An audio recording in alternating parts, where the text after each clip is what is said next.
Market drops down, rallies again. What is this?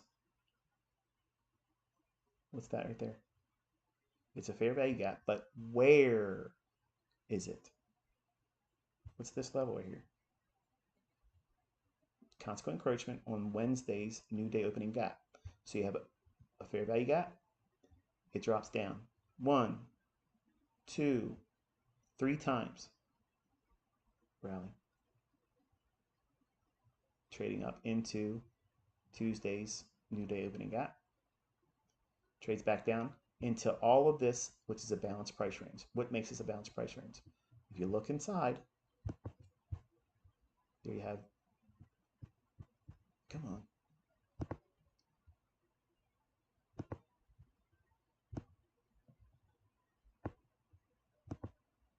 Up, down, up, down. So it's painted, like say this is a wall in your house. The paint is coming off that roller really ample, really nice. And then you start going to another area where there's no paint yet. And you paint all this up here, and then you come right back down to where you finished before. You don't need to go deep into that. Why? Because this has all been balanced. And that's why you see it straight down to here. There's no need for it to explore into this range deeper. So what is it doing? Using quadrants of that same balanced price range.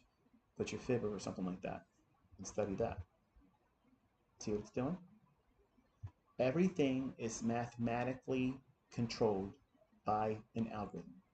Everything. But it has to refer to specific things in price action that's already happened.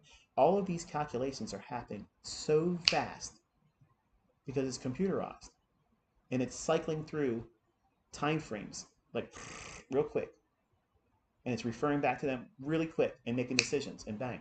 But you think this is buying and selling pressure because it's easier to disbelieve that. It's easier to believe that, and it makes you sleep at night that it can't be this manipulated and controlled. Because if it's this manipulated and controlled, that means that they have strings on it and they can tug those strings anytime they want and have an outcome that they want to see. And that's all I'm trying to tell you. That's what it is. And you shouldn't be mad about that. You should be thankful that the markets are rigged. I am. I'm certainly thankful of it. I don't look at it like a casino and say, you assholes, I know if I go there, I'm going to lose my money. Because it's rigged to the degree that you're going to screw you. And if you start winning, they're going to escort you out the door. You're not going to be allowed to play there anymore. Ask any card counter in Las Vegas. They know them, and they're not allowed to be in there because they're beating them. Does that sound like it's a fair place to gamble at? No. If somebody can count cards, guess what? That's not easy to do. It's not easy to do that. So they have a skill set, and they're matching that skill set against your probabilities and your stacked decks.